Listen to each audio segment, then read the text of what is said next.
오늘 아침을 여는 말씀은 이사야 44장 6절부터 8절까지 말씀입니다. 이스라엘의 왕인 여호와, 이스라엘의 구원자인 만군의 여호와가 이같이 말하노라. 나는 처음이요 나는 마지막이라. 나 외에 다른 신이 없느니라. 내가 영원한 백성을 세운 이후로 나처럼 외치며 알리며 나에게 설명할 자가 누구냐. 있거든 될 일과 장차 올 일을 그들에게 알릴지어다. 너희는 두려워하지 말며 겁내지 말라. 내가 예로부터 너희에게 듣게 하지 아니하였느냐. 알리지 아니하였느냐. 너희는 나의 증인이라. 나 외에 신이 있겠느냐. 과연 반석은 없나니 다른 신이 있음을 내가 알지 못하노라. 이사야는 40장부터 하나님의 회복의 노래를 부르고 있습니다. 그런데 이 회복의 노래에서 유난히 반복되는 두 가지 내용이 있습니다. 바로 이스라엘아, 너희는 나를 잊었다와 내가 너희를 구원할 것이다 입니다. 이 두 내용이 반복되는 이유는 하나님이 이스라엘에게 생색을 내시려는 것이 아닙니다. 도리어 하나님을 버리고 떠났던 이스라엘에게 하나님의 사랑이 얼마나 큰지 반복해서 말씀하고 계시는 것입니다. 말씀을 함께 나누며 오늘도 우리의 삶에서 끊임없이 사랑을 말씀하시는 하나님의 은혜를 누리는 시간이 되었으면 좋겠습니다. 6절부터 20절까지는 매우 긴 내용이 이어지고 있습니다.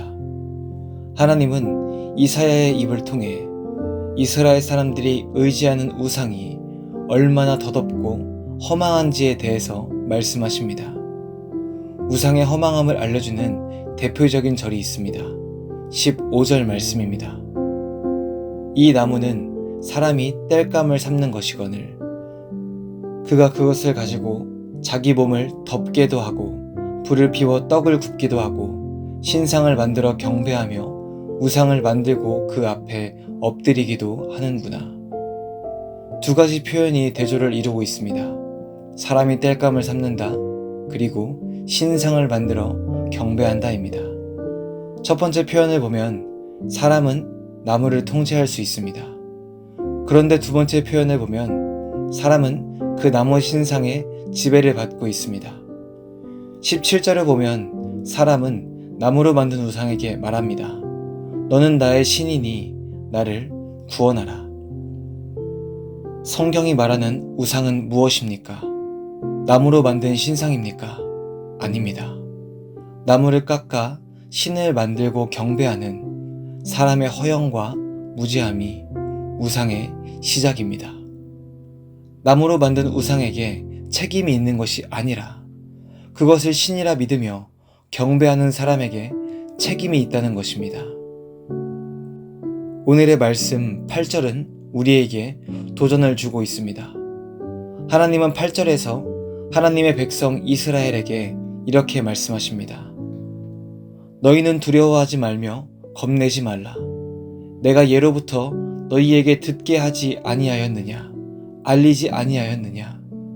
너희는 나의 증인이라. 나 외에 신이 있겠느냐.